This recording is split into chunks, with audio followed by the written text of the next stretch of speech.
हो, क्या कदम रहेंगे? आप एक बात बताइए, अगर धर्माचार्य होते तो अब तक ये मुद्दा इतना शांत रहता? वक्फ बोर्ड की बात जब आती है, संशोधन बिल की जब बात आती है, तो हम सब उनके पक्ष में खड़े हो जाते हैं। लेकिन जब तिरुपति बालाजी के यहाँ, हमारे यहाँ प्रसाद में जब गौ मांस की गौ चर्बी खिलाई जाने की बात आती है तो कोई नहीं बोलता।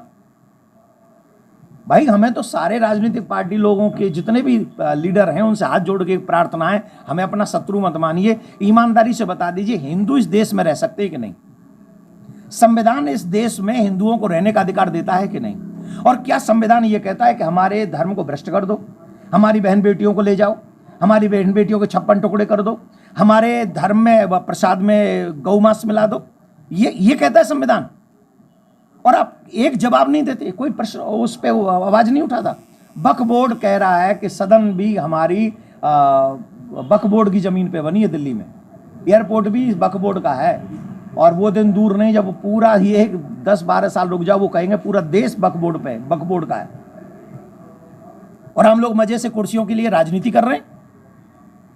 अरे, कुर्सियों का विषय नहीं है, देश को सुरक्षित, संस्कृति को सुरक्षित, हमारी बहन बेटियों को सुरक्षित करने का विषय है, धर्म को बचाने का विषय है। और हम सबको एक स्वर में इस देश को बचाना चाहिए।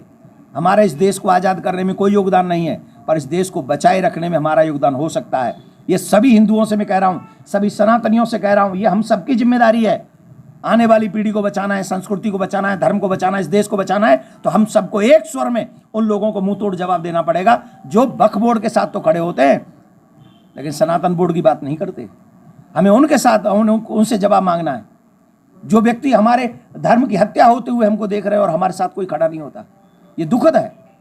हमें इसके लिए कदम उठाना है। और आप सब पत्रकार बंधुओं से भी निवेदन करूंगा, मेरी कोई कंपनी नहीं चलती, मेरे पास में कोई ऐसा नहीं है जिससे मैं आपका सपोर्ट मांग सकूं, लेकिन एक हिंदू होने के नाते मैं आप सबसे आशा करता हूं कि इस विषय को जितने दर्द के साथ मैं उठा रहा हूं उतने दर्द के साथ आप भी उठाइएगा।